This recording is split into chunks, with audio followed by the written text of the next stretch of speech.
ஹாய்ங்க வணக்கம். இன்றைக்கி பாருங்கள், நம்ம அடுப்பில்லாத சமையல் பச்சை புளி ரசம் எப்படி செய்கிறதுன்னு பார்த்துக்கலாம். அதுக்கு நமக்கு தேவையான அளவு புளியை ஊற வச்சு நம்ம கரைச்சிக்கலாம். ரொம்ப தண்ணியாக இல்லாமல் ரொம்ப கெட்டியாக இல்லாமல் சேர்த்துக்கணும்.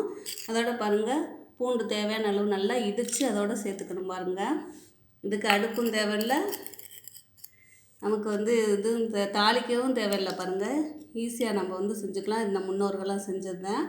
நிறையா பேர் செஞ்சுக்கிட்டே இருக்காங்க. செல்லில் நானும் பார்த்து செஞ்சேன், நல்லா தான் இருந்துச்சு. அதே சரி நம்ம ஒரு வீடியோ போடுவோமே அப்படின்னு போட்டாச்சுங்க. அதோட பாருங்கள், மிளகு இது சின்ன சீரகம் இருக்குது, அதையும் நல்லா இடித்து அதோடு சேர்த்துக்கலாம்.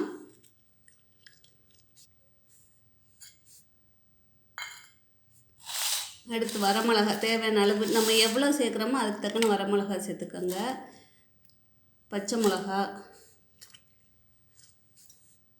பெருங்காயத்தூள் தேவையான அளவு பெருங்காயத்தூள் சேர்த்துக்கோங்க. உப்பு நான் தூள் உப்பு தான் சேர்ப்பேன், அதனால் தூள் உப்பு சேர்த்தாச்சு. இதோட கொஞ்சம் பூண்டு, சின்ன வெங்காயம், கொத்தமல்லி, கருவேப்பிலை இதையும் சேர்த்து நல்லா இப்போ நமக்கு பச்சை புளி ரசம் ரெடி ஆகிடுச்சு. பார்க்கவே எப்படி கலர்ஃபுல்லாக இருக்குது பாருங்கள். இதுக்கு அடுப்பு எதுவும் தேவையில்லைங்க.